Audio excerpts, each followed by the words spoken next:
This is the last weekend, and you're listening to Rhythm and Pixels. When I need to get through a tough workday, nothing helps me better than Rob's stoic technical prowess and Purnell's velvety smooth baritone voice. Rhythm and Pixels is not just for fun, it's also for work. Ready?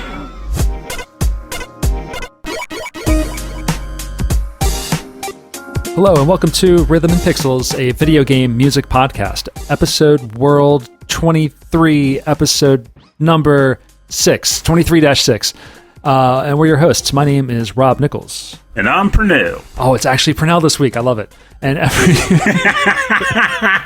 every week we hang out and listen to great video game music from all consoles and all generations. And we pick a strange topic or a normal topic, and we just dive right into it. And sometimes we have no topic, and we just kind of hang out and talk. And that's what we do. And if you are a member of our Patreon, then every week you get access to a little pre-show, prequel episode, if you will, of just me and Purnell catching up, hanging out, talking, because especially now, since we used to hang out like 2-3 times a week in person outside of the show. And now it's like a little different. So that's honestly kind of why a lot of parts why the pre-show has gotten so much better. Like, we just did one. It was like an hour long. Yeah, it was almost an hour long. So I hope you enjoy it. It was, I don't know, I just didn't want to stop. It was pretty important. We were talking about some real stuff. And I think that's what the prequel's for. Like, I like this show is good. It's a little real. It's more fun. It's just kind of hanging out. And it's awesome in that regard. And the prequel is like, no, this is the real stuff. This is what's on my mind, you know.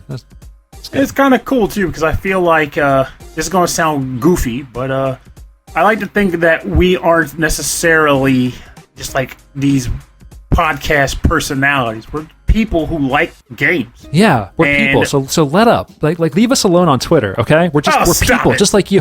Oh, stop it. Not that. I'm joking. I'm never on Twitter. It's just more like we're just ourselves. Like, we're just genuine people. We're not curated or anything like that. Yeah. So it's a matter of like, hey, if you want to talk to us. If you want, here's what we think. Here's who we are as human beings. And that's cool. I was telling Christy about this. I was like, we do have a lot of listeners, but like, I don't ever think of myself as like a personality, but I also don't think of myself as very interesting. But we're just human. But I think it goes to show that we don't like disguise who we are on this show. I mean, there's definitely like a front-facing thing. We're not like, oh my god, my life's terrible. The things are bad, but like, we don't try to hide that so much. But we don't, overtly talk about it so much either. Exactly. Yeah. But anyway, so because the prequel show is so long, let's dive into today's topic. Today's topic is a pretty recent one that I think we discussed. It is beat 'em ups, then and now, the past and the present. Maybe not. I wish it were the future, but we don't have technology for that yet. Well, I'm happy that there is a future for beat 'em ups. I feel like beat 'em ups was a genre that was really firmly in the 90s. It was like an arcade thing. It brought kids together. It was very simple to play, but it was fun. But it wasn't super challenging. It wasn't super complicated. I feel like we're in this renaissance. This past 10, 20 years of beat 'em ups have been amazing. Oh, yeah. I think a large part of it starts with kind of what you said, because, like you said, a lot of it was like a 90s thing. Mm-hmm. I think part of that was because of arcades. Beat 'em ups were a very easy thing to craft, to place in an arcade, to steal your money. Yeah. And then a lot of times those beat 'em ups became console ports from the arcade, which is where a lot of them came from. Mm-hmm. So when arcades fizzled out, so too did a lot of a desire to build beat 'em up games. But like you said, in the last, 10 or so years, there have been a number of companies that have been like, we really miss beat 'em ups. Yeah. Let's bring that fad back. Either we're going to bring back the franchise, or we're just going to make a new style game that we used to love when we were kids. But they're bringing back because they're not in the arcades anymore, they're bringing it back with mechanics that you would never find in the arcades in the 90s. Like, you can block, or you can level up your character to do this or that. I mean, Dungeons and Dragons or whatever aside. Like, these are things that would extend your game to give it more depth. Where if you were in the arcade as a kid in the 90s, they just wanted your money. They didn't care about any of that stuff. Mm-hmm. All they wanted to do was like, this is bright and shiny. This boss looks super cool. We want to entice you to beat it, to spend all your money beating it so that you could see what's next. Mm-hmm. And usually it was really cool. Like, in my mind, I keep thinking like Ninja Turtles, The Simpsons, Like those were really cool as a kid. Like really and there was that like interesting. Knights of the Round Table game. Oh yeah, and on SNK they had Sengoku. That was so cool. I mean, I loved all those. And I still think probably my favorite, if I really laid it down as in like not referring to like licenses or anything, just the game.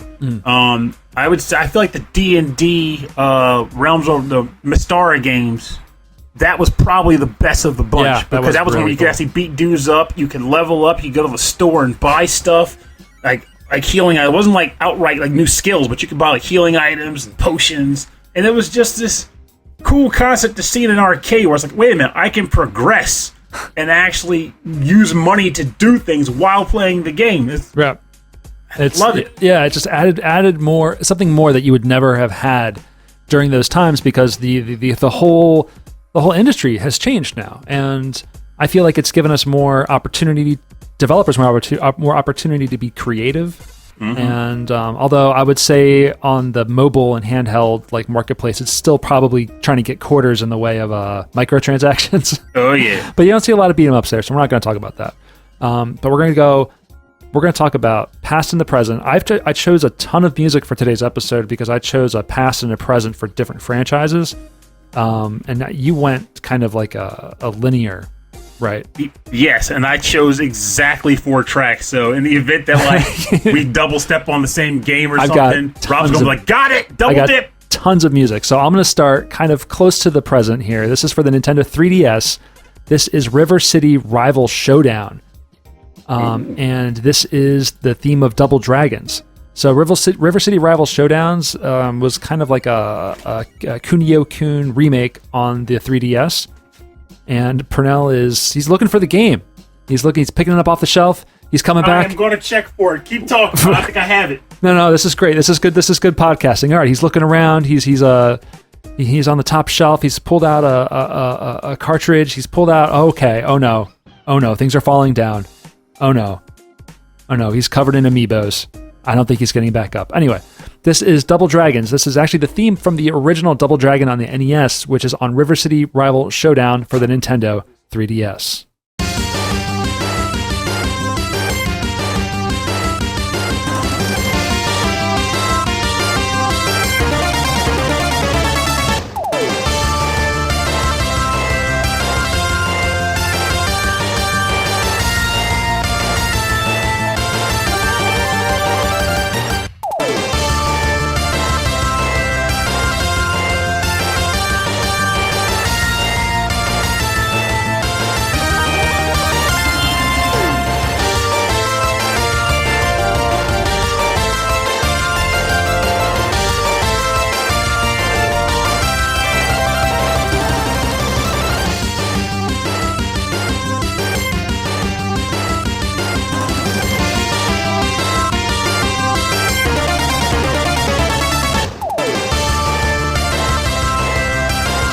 We're back. You're listening to the theme of Double Dragons from the game River City Rival Showdown for the Nintendo 3DS. Purnell is still looking.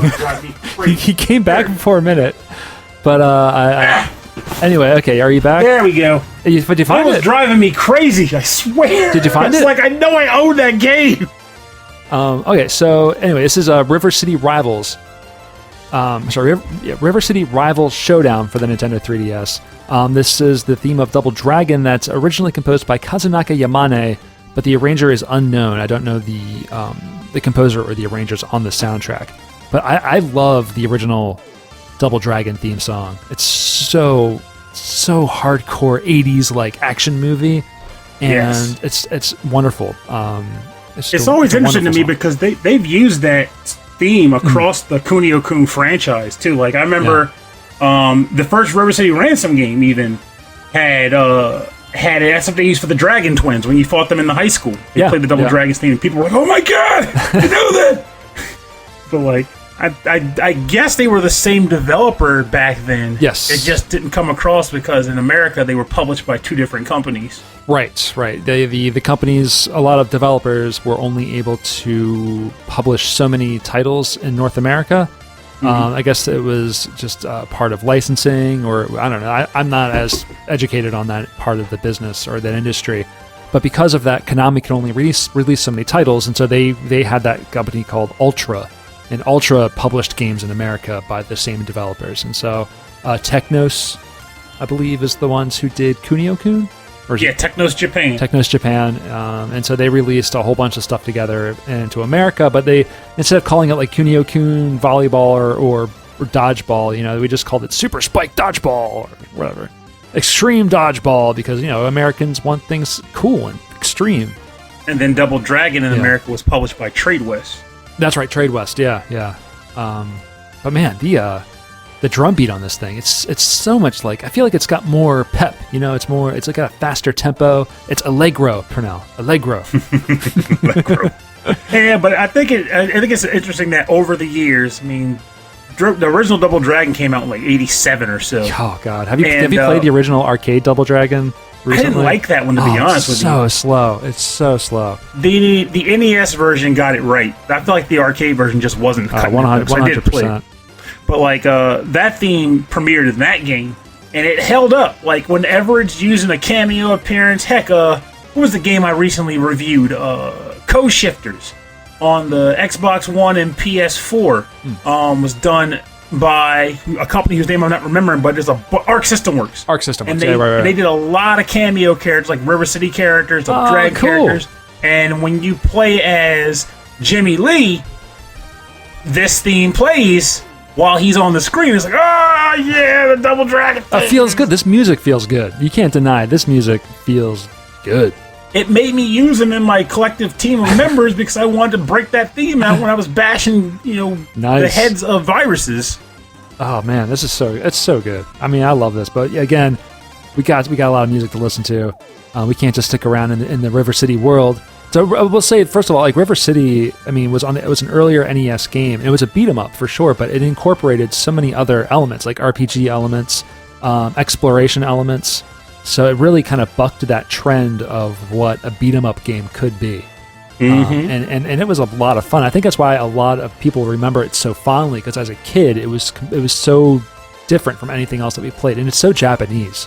You would go to the mall and buy food with your coins you got from beating up, thug elements in the back of the schoolyard. Yeah. You level up your moves, you get stronger, you get faster. It's very, very cool. So definitely wanted to include something from the River City world. So, okay, Pernell, what's your first track? Funny thing is, we both ended up doing that because my first track comes from the game Renegade, and the track title is Mission 1-1, and the composer is Kazuo Sawa.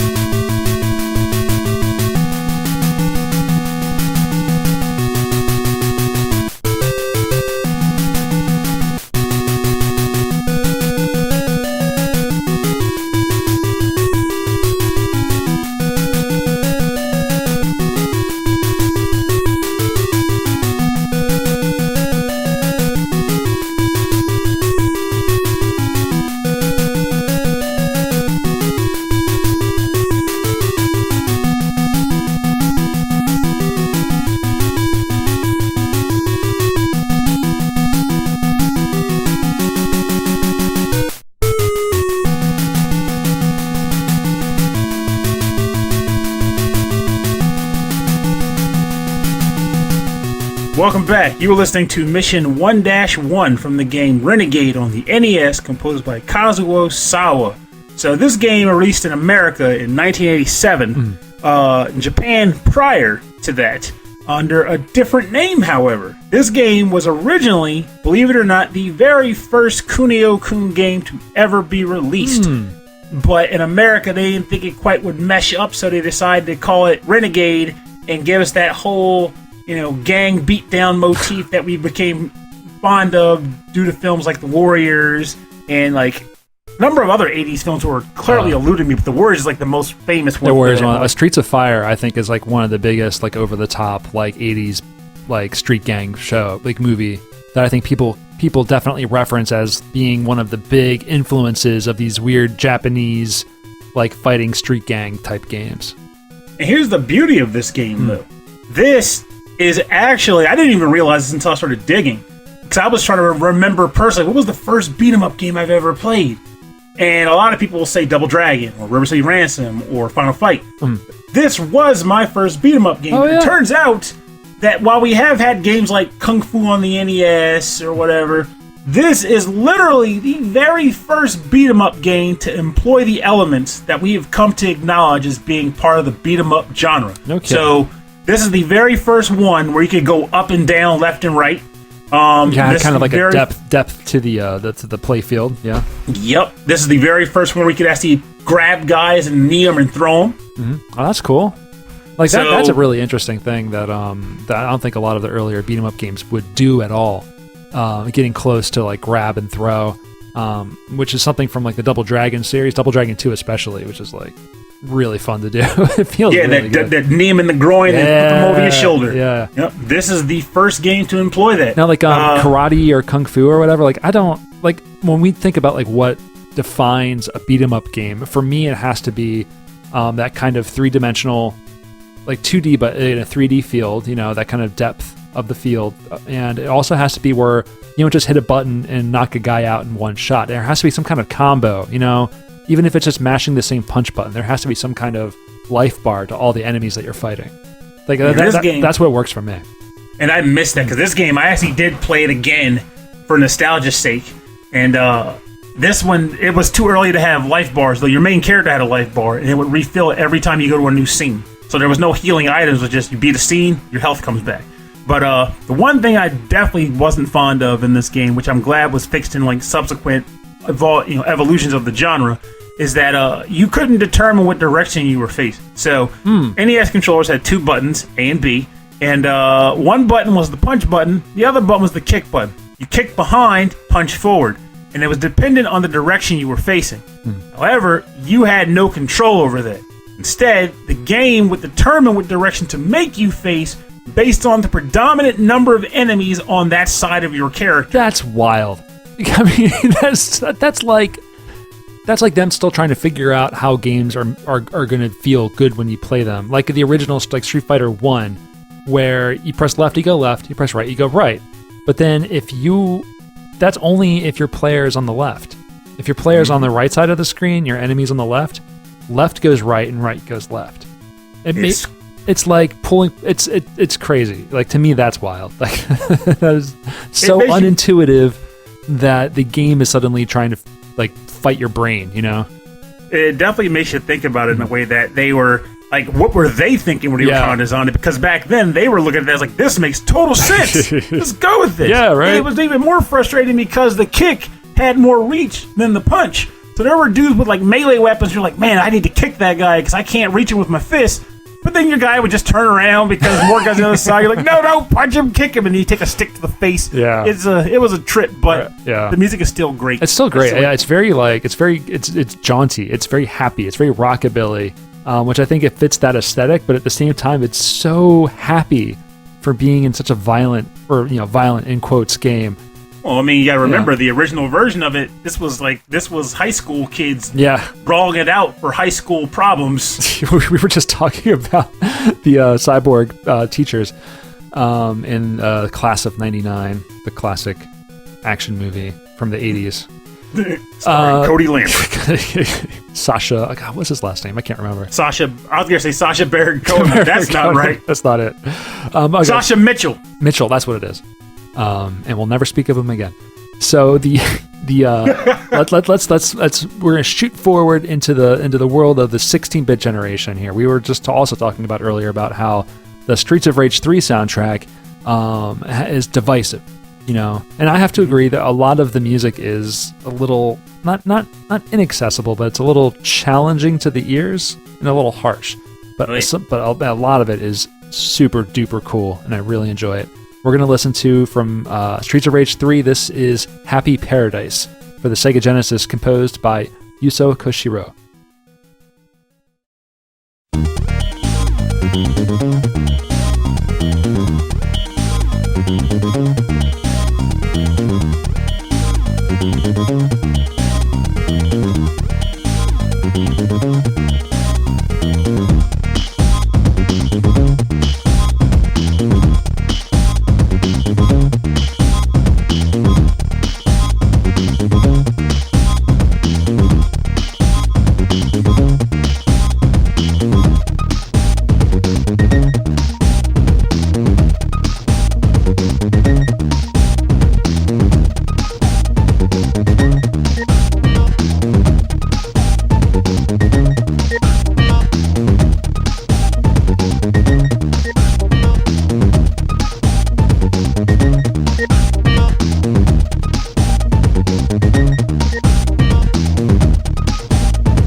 And we're back. You're listening to the track Happy Paradise for stage 4-1 from the game Streets of Rage Part 3 for the Sega Genesis, composed by Yuzo Koshiro.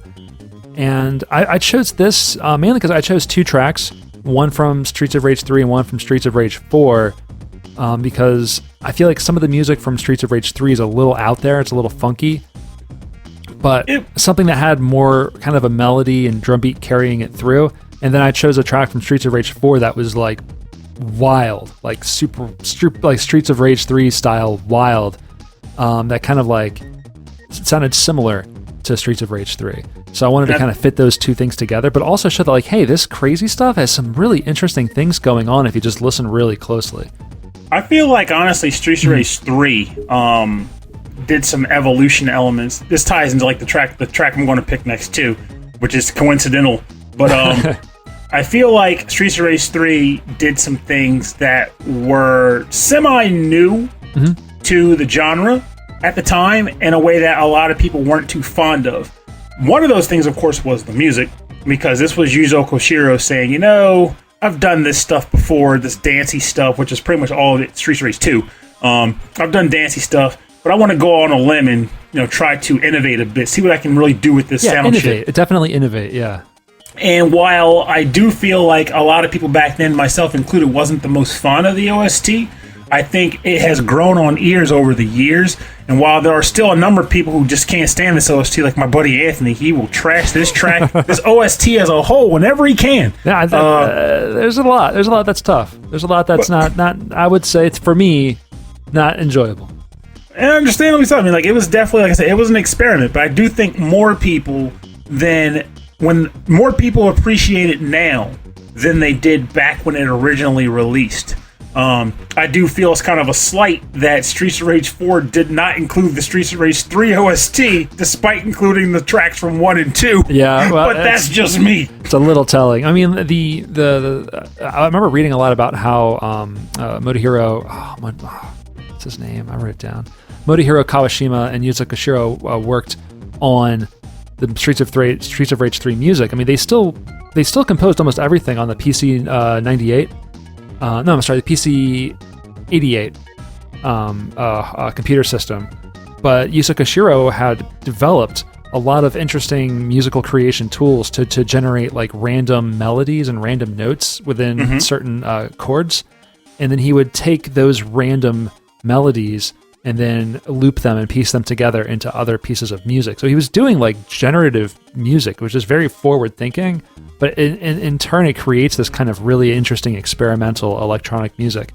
And you think about this time in the 90s, like electronic music was becoming more mainstream, and so people were really pushing the limits and the boundaries of what they could do. And he was just, I feel like Yuzo Koshiro was always just echoing what he was hearing in the clubs, you know, what he was hearing in modern dance music, especially in the UK.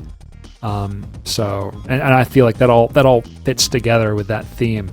And you gotta admit, though, while people may not be so fond of this OST in particular, the fact that he could go through the hassle of trying to compose it, it's good. This is why he's such a great. It's because he was willing to take those chances and say, I can do this. Let's see if we can make this work. Instead of being like, because let's be real, he could have just said, I'm going to do Streets of Rage 2 again. Yeah. And they'll love it. Like the same themes and like kind of went with it, you know? Now, granted, like some of those, like this, when that drum beat kicks in, there's so much bass on it. Like that is clearly like some of the stuff you learned from the past titles, but it sounds so different. So experimental. In fact, there's a stage in the game where the music is music from Shinobi.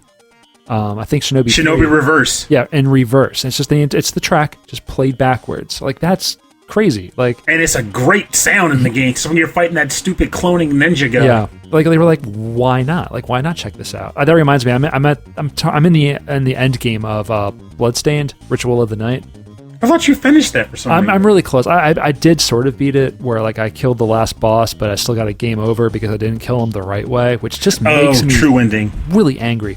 But no, I finally unlocked like one of the final areas, and like there's these ninjas that pop up, and they can invert the stage upside down too. Ooh, It's challenging. I'm like, I gotta play to that now. That reminds me of It's good. what was the game? really good. Castlevania Bloodlines had a level like that Yeah. where you can get inverted, and I love that stage so much. Yeah, this thing has a lot of callbacks and stuff. Like, I feel like this game, like they're picking out like some of the best things of all of these Castlevania games and putting them together. So aside from the glitches, I'm gonna beat this game. The music is every time I get to a new like area and the music starts, I'm like, I get pumped, you know. I need to boot my copy back up. Yeah. Believe it or not, the thing that No, stopped finish me from Control. playing it Finish was, Control. Control's so good. I will. So basically, seriously, at this point, Control and Trails of Cold Steel are like my life right Yeah, now. they should be, So and they should be. every review game I get, it's like, have I played it enough to give it a decent review? Yes. Is it good? Doesn't matter. Can't play it anymore. Back to the loop. Oh, we gotta talk about Control soon. But anyway, what's your next track? All right, so my next track in the line of Evolution, it made sense to go with this. Despite me personally having never played it, I can still use this as a stopping point for dialogue. So this comes from the game, funny enough, based on what we were talking about earlier, the Bouncer. Oh, really? You picked from the Bouncer? Yes, I did. Oh, so I talked about Jean-Claude Van Damme movies on a prequel episode, and we watched. He released a movie called The Bouncer in 2019. And I was like, oh, I look forward to bringing this up later. It's full circle. Oh man, this game! I almost said some nasty things just now. Go ahead. This is the Scion Barzhad theme from the game The Bouncer, composed by Noriko Matsueda and Takahito Eguchi.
Welcome back. You were listening to the Scion Barzhad theme from the game The Bouncer on the PS2, composed by Noriko Matsueda and Takahito Eguchi.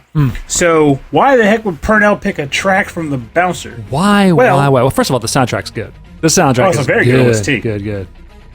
Unfortunately, the game itself did not fare as well. Some would call it a unappreciated hit or a cult classic, but at the time, for sure, it kind of got panned. Yeah. But let's be honest here. This was them taking a chance because this was a period in time where the beat 'em up genre was on the verge of evolution. People were trying to figure out how to change this genre up for the better and move it up with modern times. Because as we discussed earlier, early beat 'em ups were more so designed to be very simple, with the idea being to eat quarters and just kind of give you a simple ways of progression from left to right without lots of complications. But then we got to the realm of 3D games, starting with like Battle Arena Toshinden. I love how I said Tatsujin. Battle Arena Toshinden. And also, I forget what it was called originally, but Die Hard in the arcade. Yeah, Die Hard Arcade. Yeah. Now, Toshinden, don't get me wrong, that was a fighting game, not a beat 'em up. But I was just thinking about it in perspective of saying like we were moving it towards a 3D space. Yes. So even though 2D games would still work, companies were trying to think, what can we do to bring these into 3D? So we had games like you mentioned, Die Hard Arcade. We had Fighting Force by Eidos. But then Square wanted to go above and beyond because Square was known for making cinematic masterpiece games, especially during this era after riding the high of Final Fantasy 7 and 8. During this era, it was all about Final Fantasy, so they were known for RPGs, you know. And then this is one of the earlier PlayStation 2 titles. Exactly. And I remember when this came out, I was like, "Oh, these look like RPG characters with like, you know, the leather and the chains and the really weird Japanese anime style." But then I discovered it's a beat 'em up, and I thought, how interesting. They were gunning for. They wanted to pretty much make the first cinematic beat 'em up, as in a movie and a game. Yeah. So the hope was that you were going to get this awesome 3D environment beat 'em up that was kind of free flow environment, because when they were doing all the promotional materials and stuff for it, they were all over the place. Like you couldn't, as a reader of a magazine, you didn't really know what they were gunning for. It sounded like they wanted a fully explorable 3D space with a cinematic element and deep narrative. So they introduced all these cool characters, character designs. They would show screenshots of some of the environments you might visit, the name of the bar they all worked at. But now, did you play the game? I did not, because this was back when I was more interested in reviews because my money was limited. Yes. So when this game came out, reviews across the board were kind of on the mid to low side of things, which for a Square release, that was pretty bad because Square was top tier back then. Well, let's say like they wanted to innovate the genre a little bit. So in a beat 'em up game, sometimes you have like a punch and a kick, right? And that's about. And then in some other games, maybe a way to block or jump, and so you got some extra stuff going on. In this game, they gave you buttons to attack high, mid, and low. But to innovate even further, because one of the big draws of the PlayStation 2 was the DualShock 2. And that meant that the buttons themselves were also analog, which meant that the face buttons, the triangle, the square, and the circle, and the X, they could sense how hard you were pushing those buttons. And I can't think of many other games that use the pressure sensitivity than the Bouncer. And so in playing the Bouncer, each one of those high, mid, and low, as hard as you press it was how hard your attack was. There's a light hit and a heavy hit. Now you can see why there was a problem. If you're mashing a button, who knows if you're hitting it lightly or hard? Like you're just like mac, mac, mac, mac, mac. So immediately the combo system breaks down. Like it's just very difficult to play. It's very difficult to understand what you're doing, and it's very short. So, and it's unfortunate because I would wager that a lot of why it ended up being a short game was again because they were trying to keep it tight for the narrative's perspective. Yeah. And it's a beat 'em up. It's not an RPG. It's meant to be, tight. Exactly, tight. Brisk, moving along quickly. And there were 3 characters, all of which had different story beats because it was being told from their perspective. Yeah. So they want you to play the same game 3 times. Yeah, that's very interesting. But now the music is fantastic. So Noriko, Matsueda, and Takahito. Wow, I am having Eguchi. I need to put these names in front of me next time. It makes me think, though, like, and I might bring this up at the end of the episode. I should say that these are the same composers from Final Fantasy X-2. Noriko Matsueda, who did mainly the more jazzy music from X-2, which this track is a perfect blend of their styles, because of that piano solo halfway through the song is Noriko Matsueda all across the board. Bleep, boop, bloop, boop, Yeah, boop. so good. And I cut you off. What were you saying? I'm saying, like, I feel like it's going to definitely lead me into some of the dialogue I want to have at the end of the episode proper, but despite the fact that this game did not take off like it could have, I definitely still give it praise for the fact that they were attempting to move the genre in a different direction to give it more variety than what we were used to, because for the most part, they were always essentially games that involved punching, special move, jump kicks, and a grab. But so it was nice to see these guys make an attempt at trying to do something different. Would I'd be happy to see them try again as Square? Maybe, honestly, if they were willing to take a crack at it. And it was also nice to see them try to use the context-sensitive buttons, because, like you said, not many games did that. And as far as game consoles go in general, they always would come up with this cool gimmick or mechanic that would get used in like 3 early games, and then they would get dropped for traditional stuff being used throughout the rest of the console's life, because it's easier to sell that. Well, so my next track it's going backwards in time, but it's definitely like that evolution of the genre, right?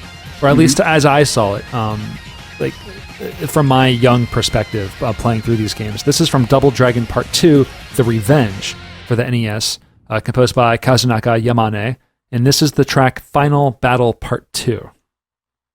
Part 2. Part 2.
Doesn't this make you want to just get out in the streets and just burn some, throw some trash cans at hooligans? I have no idea. I can't, only because it puts me in a state where I feel like I'm already at the final scenarios. Like, but I can't just go out there and be fighting the final struggle. I have to progress. I need advancement. So Double Dragon 2 for the NES. This is the Final Battle 2, and this one is composed by Kazunaka Yamane. And I chose this first of all because Final Battle 1 is like classic NES like boss battle music. It's just like ad nauseum, right? But then it gets to the battle part 2. So this is like I think the second form of the last boss, and then it gets epic. Like this track gets really epic. Like you would hear this music. This almost sounds like level 1 music, you know? Like it's supposed to get you full circle. Yeah, interested in the game. But for me, like Double Dragon 2 was so interesting because one, you can play story mode as 2 players with 2. So first of all, right away you can play as a friend, which meant I played this game a ton with my brother and my friends in school. The characters were larger; they were closer to how they looked in the arcade. There's more platforming, for better or for worse. Definitely for worse. Definitely for worse. There were 2 different play modes, very much similar to River City Ransom, where you could actually attack or accidentally attack your partner that you're playing with. By accident. And it was just it had a much darker look to it. You could do special moves with different directional inputs. So you could do like a spin kick and all that stuff. Like right away, all of these tools were available to you.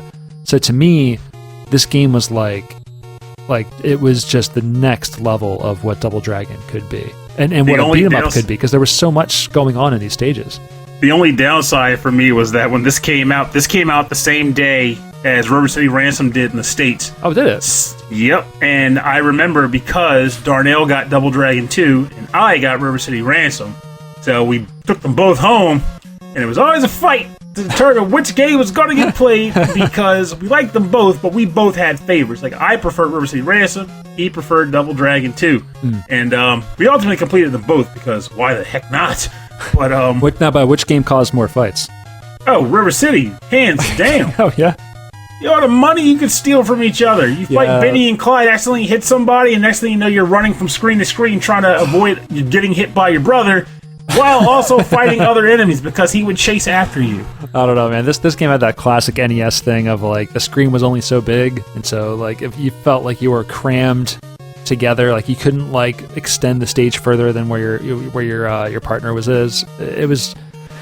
I feel like you could have scrolled off the screen. Yeah, I don't think you couldn't scroll. It was very much like a gauntlet in that way. If you remember classic Gauntlet, like if you were both on opposite ends of the screen just wouldn't scroll. Mm-hmm. Like as soon as one person started moving, it would activate the scrolling of the level. But if you were both kind of like pushing on the edges of that pizza dough, it just wouldn't stretch any further. See, I'm thinking about like the stretching was one thing going left to right, and I wish that you could, but if you were scrolling vertically, you could like scroll death a person, I believe. Like, I think you could, yeah. It's very Contra that way. Mm-hmm. Now that caused some fights, let me tell you. What, Contra? Yeah, as it took so much work to get to those later levels, then if you like scrolled the screen up just a little bit further than like your brother was like ready the waterfall to go, stage. you knock him right out. The waterfall level was notorious for that. Oh, we should play that together sometime. Is there like an online like NES emulator? I don't know. I've never checked. We gotta figure that out. Anyway, what's your last track? All right, so we have reached the end of the road on Evolution, and it's funny because the end of the road didn't really evolve much at all. It's pretty much that situation where people wanted what they wanted. It was given to them, and we ended up with this game. Streets of Rage 4. That is like kind of like the natural progression where like it's not a development of a completely new property. It's like, let's make a new game based on a property that's known. Like we're older, let's bring it back, maybe, right? Kind of. Market for it? Well, let's talk about it more once the track is running, because there's some dialogue we had about this game. Yeah, no, I picked a track from this. I'm wondering what you picked. I picked Funky HQ. Not mine. From Olivier Deriviere. I don't know. That's a name that's spelled interestingly. Yeah, there's a few composers on this soundtrack, and they all have kind of their own unique style, and I really like that. So let's go.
So, welcome back. You were just listening to Funky HQ from the game Streets of Rage 4, composed by Olivier Deriviere. I'll get that name right eventually. Deriviere. Yes, there we go. Now, earlier I made a comment about the more things change, the more you say the same, essentially. But so the idea being that Streets of Rage 4 is probably the most recent beat 'em up release that I can think of right now, and is also a very high profile release because though other companies and developers have attempted to release beat 'em ups here and there over the last couple of years, Streets of Rage 4, when it got announced, piqued so many interests. Got people ready to go. Like, sales were nuts. Not only just limited run games, but on the digital releases as well. And you would question at this point, okay, so given the state of it being Streets of Rage 4, the return of a franchise that has been dormant since the early 90s, what did they change? Or how did the franchise innovate or evolve? The answer is, it kind of didn't. Not in a bad way. Just the idea that it used a number of these same elements that we were already familiar with in the franchise, you know. They did make it so that certain characters performed and played a little differently. For example, Cherry could run, but none of the other characters could run. Floyd, who's like the big bruiser, actually had he could actually grapple. If I remember correctly, grapple 2 characters instead of 1. Whereas that's cool. Yeah, 2 or 1. For the most part, though, it aside from like this one element of like a star attack, which was a super special that you could only use by having star items in your inventory. The gameplay was fairly similar to what we were already familiar with. It was like more of what we loved with a new graphic style done by Lizard Cube. And that's not necessarily a bad thing. But I definitely had high hopes in the sense of like, okay, what can we do to innovate this franchise? But I still enjoyed what I did play of it, though I didn't play a ton specifically because while I had access to it through Xbox Game Pass, I ordered it from Limited Run Games, and I want to play my purchased copy more, so I'm holding out for that. But I did play to a certain element in the game, and then listen to the OST on YouTube. And this track, which I actually did play to this level, was one of particular port that I loved. So I wasn't big on the OST as a whole. There's certain elements where I was like, to do with it. It wasn't bad, but it wasn't great. It wasn't what I was expecting from a Streets of Rage game. But this track, which surprisingly was not done by Yuzo Koshiro, was really hitting for me when I experienced it in the game. I like it. I like it a lot. It's very like diverse, like within the track itself, where like it's a little bit faster than what I would expected. Like it's a faster tempo. The bass drum, like the kick drum, like all the techno elements are definitely Streets of Rage-ish. But there's that jazzy saxophone bit that's in there, and it doesn't sound sampled from something else. It sounds like they put that together themselves, and it reminds me of. Do you know the artist Mr. Scruffy? No, I've never heard of that one. That's okay. Reminds me of Mr. Scruffy. I'll just stop right there. It's very like hip hop jazzy, like UK hip hop jazzy. On that side, but like all of the extra synths that come in is very Streets of Rage, but like more to me it feels like Konami DDR music, like Soda Fujimiori DDR I can see style. that. Yeah.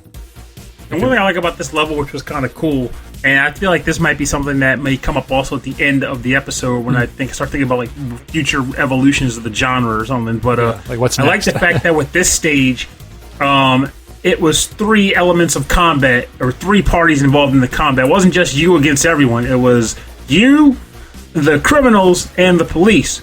And in this stage, the criminals fought the police and you. The police fought the criminals and you. And it was like a 3-way battle. And it was just like sometimes you could just stand back and let them beat each other up. Other times they were both coming after you. It's like, oh, crap. And other times you were ganging up on the police. Or you and the police were ganging up on the criminals. It was like an interesting dynamic for that stage. Maybe like, the political ecosystem of Streets of Rage is shifting from year to year. Like now everybody's out for themselves. Just beat everybody up. Yeah. The enemy of my enemy is my friend until he's down, and they're coming after you. That's hilarious. Anyway, so that was I like this pick. This is a really, really good pick from Streets of Rage. But there's a lot of good music in it. You're right. I almost wish there was more innovation with the soundtrack. but at the same time, I feel like the artists, the other artists they brought on outside of the original Japanese composers for Streets of Rage are fantastic. They did a great job. So definitely, if you're interested and you like this music, check out the rest of the game. It's great. It looks great anyway. So we're going to get into the part of our show that's called the bonus round. Bonus round. Bonus round. Very disco. I like that. Try. A little funky. Okay, the bonus round is where we play covers and remixes and arrangements and just other mismatched oddities that fit within our topic, but not quite within, original video game music. So, Pernell, when you think of the greatest, most innovative beat 'em up of all time, do you think of amphibians from outer space trained in martial arts brought to Earth to fight mutant rats? When I think of games that make me rich, I think of that. I think Battletoads for the NES is one of the most innovative and most interesting beat 'em ups created on the system. Although I joke, but I agree with you there. Honestly, it's just challenging to enjoy, like the Streets of Rage 3 music. It's just. But think of this: Killer Instinct, the newest version of Killer Instinct on Xbox One and PS4, Season 3 introduced one of the characters from Battletoads. It's playable. And so the music for this character is called Enter the Battletoad. And this is composed by, would be composed by David Wise, but this is arranged and composed by Celldweller and Atlas Plug. So this is some heavy stuff with some really classic nostalgia moments thrown in. I think you're going to enjoy this. So this is Enter the Battletoad from Killer Instinct Season 3.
That was Enter the Battletoad from Killer Instinct Season 3. I think it came out last year, 2019.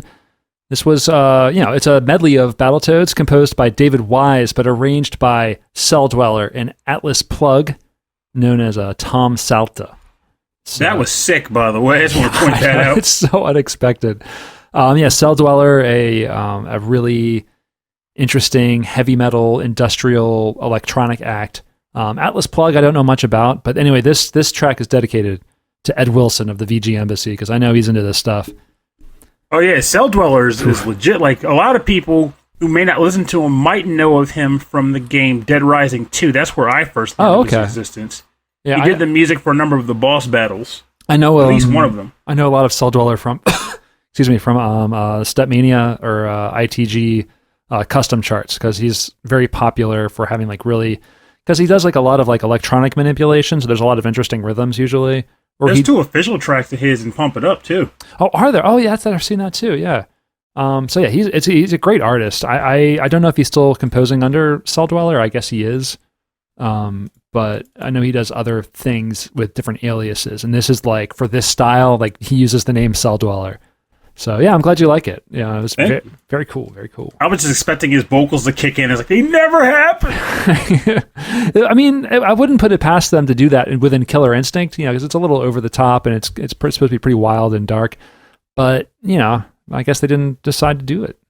And there's no music, there's no lyrics to the original Battletoads music, but there could be. Evolution of Battletoads. Give him some words. Yeah, let him speak. Let him speak. He would probably. They probably sound terrible. You know what I mean? Anybody got these zit creep? Really 90s gross out cartoon humor Ren and Stimpy style. Oh yeah. Yeah, that would be them. I mean, as a guy staring at 5 boxes of Garbage Pail Kids, yeah, I would appreciate that. All right, what's your bonus round pick? Well, I ended up going with a game I talked about earlier in the episode, As It Is. But I just wanted to bring up this game because I love its OST and I love it. It's stuck with me for pretty much my entire gaming life. And this is the boss battle theme from River City Ransom, done up nice and crystal-like by the band or the artist Nestalgica. It is a gem. Nestalgica? Mm-hmm. Let's take a listen.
Nice.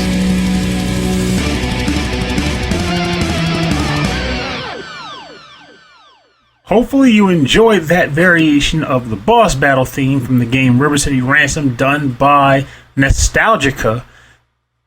Get it? You get it. Nestalgica. I got it. I got it. There's a loop of a track just like the original version is, but I've always been fond of it. I would enjoy playing the game. You're fighting dudes, and when you kill that last dude, all of a sudden the music shifts, and someone's coming out to play.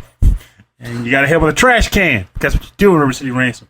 But I've always loved this track. What you do. That's right. So hopefully you guys enjoyed it. I hope you enjoyed it, Rob. It's a gem. No, I liked it. And now I want to go ahead and play more River City Ransom. It's funny, I have all these River City Ransom games I've yet to really dive into. Like I'm holding River City Rival Showdown, which you picked from earlier. Mm-hmm. River City Tokyo Rumble. I have River City Ransom Underground. River City on the Game Boy Advance, where they added new moves and new shops. People can't get enough of beat 'em ups, and people love the Kunio-kun series. Oh, I'm all about them. Yeah, like they're fun. It's like one of the few franchises out there where like they can make new games and people will clamor for them to not change the graphic style at all. Like we don't want advancement. We want it to be exactly as it always was. There is something about that style that it's not just nostalgia. It's something. It works. It works really well, and it lends itself to that style of game as well. I concur. Yeah. Well, for more information on the bonus round part of our show, including links to where you can get to these artists' SoundClouds and Bandcamps everywhere else, go to rhythmandpixels.com. You can get to that information. You can support these artists, and you can do good in your community by helping these people like Nestalgica, who's actually in Sweden. So if you're from Sweden, you can help this. In your community. But as we have Swedish listeners, so bam, there you go. There you go. Still counts.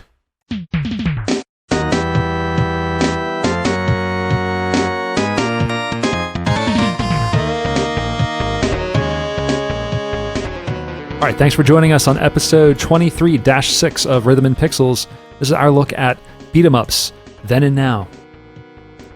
This is a genre that has stuck with us. It was one of the earliest genres that we were able to engage in, and it's one that stuck with us through our entire lives. Like, it's a very traditional format of gameplay that has pretty much never stopped being engaging, despite how simplistic it actually is. Yeah, it's like it's very simple to start with, although I mean technologically probably much more complicated. But as it's gone on, it's like they've kept the rules very simple, but we've added more and more elements of story and game mechanics and all sorts of additional things to make these games more interesting. So it's really like evolved and become something that is just still really fun to play. But it leaves you to wonder, kind of, too. What's next? I was going to ask you that, like our final thoughts. Like, what's next? What do you want to see? What do you think is going to be next? What's the next big thing? I honestly, excluding VR, because that's usually an easy answer for any of this kind of stuff. Open world VR.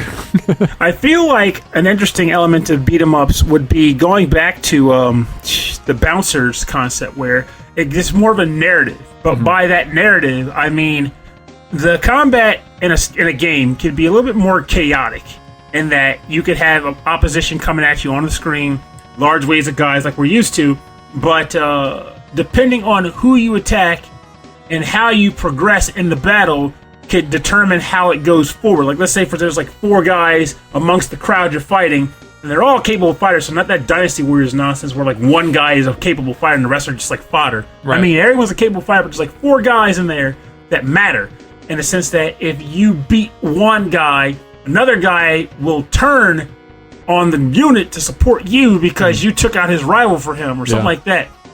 And the progression of the combat can also evolve into like what direction the narrative goes. So you might end up going to a sequence where you determine that you want to take out a mob boss on this side of town versus just going through a series of straight up stages. I could see that. I could see that being put together with kind of like exploration Metroidvania style mechanics, where you're following the story of your character, but as you're developing skill sets based on what you're finding, that might open up new areas and new parts of the story.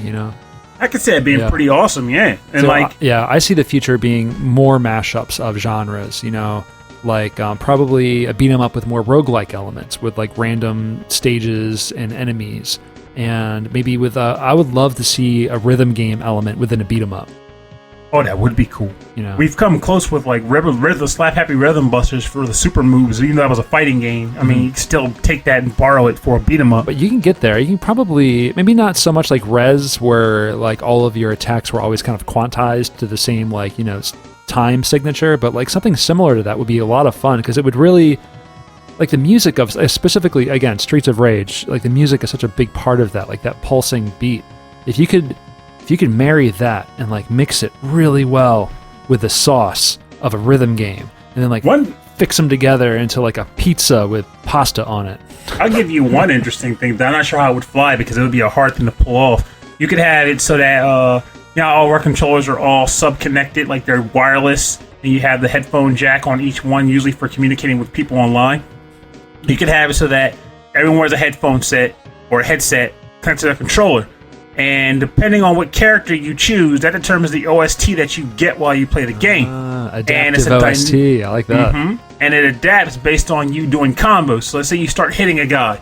It can be one of like 10 tracks that plays for a character. You punch a guy, and once you get to that combo, it's like it switches up, and all of a sudden like hit the notes to the beat of the sound. And if you do it right, your combo will be more powerful. We gotta cool it on this stuff because Cameron from the Mad Gear is gonna want that for his next game. And I'll have to program that. Touche, that'd be a problem. But like, I think you're on to something because that could be a pretty cool thing. The downside, of course, would be that everyone would have their own OST, so you wouldn't be able to just play it off of your television set. Also, I can imagine someone that's an onlooker being confused about what the heck's going on, why you're pressing buttons like you are. But it doesn't matter if you're the one experiencing it. It's just like why a guy playing VR looks ridiculous kicking in the air. Yeah, but while playing VR, it's like, oh yeah, this is whatever, the Beat Saber, they look great. But then outside of that, it's like, oh, he's just wagging his hands around. Exactly. Oh yeah, I don't know, but it feels good. You know, like DDR, it looks dumb, but it feels good. Feels good. And we're all bad at it, but that's okay. That's part of the fun. That's part of the fun. So yeah, but anyway, thanks for joining us on the show. Our look at beat 'em ups, and if you'd like to know more about our show, wait, hold on, I'm so confused. No, if you want to get in, how do we usually do this? If you want to get in touch with us, if you want to say hello, if you want to say hi, if you want to start a conversation, if you have a topic, if you have a song suggestion, game suggestion, yeah, or if you know any single females for Purnell, send us an email. rhythmandpixels@hotmail.com. You just do it. You send it to us. But not like hot singles in your area. Not like that. Cripes, no. I'm just asking for more spam. And if you'd like for more information about our show, a full track listing from all of our episodes, access to all of our episodes, and all the other fun stuff that we're doing, check out the website. rhythmandpixels.com. You can check us out on Instagram and Facebook and Twitter. It's Rhythm and Pixels, all one word, usually. We're not on TikTok yet, but we're going to get there. I don't know what we're going to do there. Gotta work out those smooth moves. We're getting hit in the groin. Yeah, no one's put retro gaming on TikTok yet, so I think we're going to try that. Yeah, check us out there. Check us out on youtube.com/rhythmandpixels. We have a 24/7 radio stream of nothing but 8-bit and 16-bit classics and deep cuts. I've updated the stream with some. So now the backgrounds are all of our funny photoshopped backgrounds from all of our episodes. So it's a lot more interesting to look at, and it's more fun. So and our faces are all over it now. And I've also updated the music. There's a lot more classics on that station. So if you tune in, you're more likely to hear some like Castlevania or Legend of Zelda. So something that you're going to recognize and have a lot of fun listening to while at work. And if you'd like to support the show, you can just share it with people. Tell people about it. Skywrite it. Yeah. Morse code play sessions. An edible arrangement of fruit in the shape of Purnell's face. That would be legit, actually. There you go. It's like the ending of that music video, Sledgehammer. If you remember, that's a deep cut. But yeah, or you can go to patreon.com/rhythmandpixels. And as a supporter there at any level, you get access to prequel episodes every week. Where me and Purnell are sort of just catching up and talking about everything, mainly anything other than video games and music. And you also get access to a monthly live stream every month where you get to watch us record an episode. You also get some special, I don't know what it's called, roles on our Discord server. So you get like a special color, which is cool. And at the $10 level, you get a special shout-out message and your own personal message on the radio stream that goes into rotation. And at the $20 level, you can record your own and put it on the radio stream. So right now we have The Last Weekend out there giving a shout-out to me and Purnell. And it's really... Have you heard it yet, Purnell? I have not. I'll play it for you before we go. It's going to be at the top of the show. It's hilarious. It's very funny to me. I enjoy it every time I hear it. But we also like to thank all of our Patreon members at the end of every episode. I'd like to thank That Nick Walker, The Last Rican, Mike Myers, Sonic Medley, Taco, Harold Howard, Dave Taylor, Reinhard Zelkova, Andreas Milberg, Dan Loughton, Phantom Jest, Steve Miller, The Autistic Gamer 89, Cameron Werma, Christopher Shenstrom, Bobby Arson from One Up Funk, Wicked Sephiroth, Carlos, Kung Fu Carlito from the Heroes 3 podcast, Michael Bridgewater from the Forever Sound Version VGM podcast, and Brian Pitt. So thank you all very, very much for your continued support of the show. We also have many others at the $1 support level on Patreon, and we thank all of you very, very much as well. You're all extremely good people. We talk to you, many of you, regularly. I concur. Yeah, I see. At this point, it's become like a regular thing. Like it would feel weird to not talk to them. Yeah, and if you hang out if you come onto the live stream, we chat with you live anyway. That's always a lot of fun too. I think that's not going to be the end of June. It's going to be the first week of last week of June. It's going to be the last week of June. I think we're going to try July 2nd. That makes sense. Yeah, because I just realized the 30th is like a Sunday. So. Yeah. So it's just it falls on a weird day. I've actually got a lot of stuff going on with the house, and we're doing some stuff. So I think that's going to work best for us. July 2nd is going to be our next live stream. It's a Thursday. We start at 7:30 p.m. Eastern Standard Time because we're American centric. That's where we live. It's where we live, and we have day jobs. So that's it. Yeah. So thanks for joining us. Thank you, Pernell, for hanging out with me on Skype while I walked my dog for like 30 minutes. No problem. I ended up booting up Golden Sun Dark Dawn and forgetting what the heck I was doing. Is that what that was? Uh-huh. I have a lot of games here that I kind of find myself wanting to boot up and try to play that I never booted up in their early stages, like Away Shuffle Dungeon, which was a Mistwalker game, believe it or not. Huh. And just I have so many games here that just I could just hole up and try to play all of them.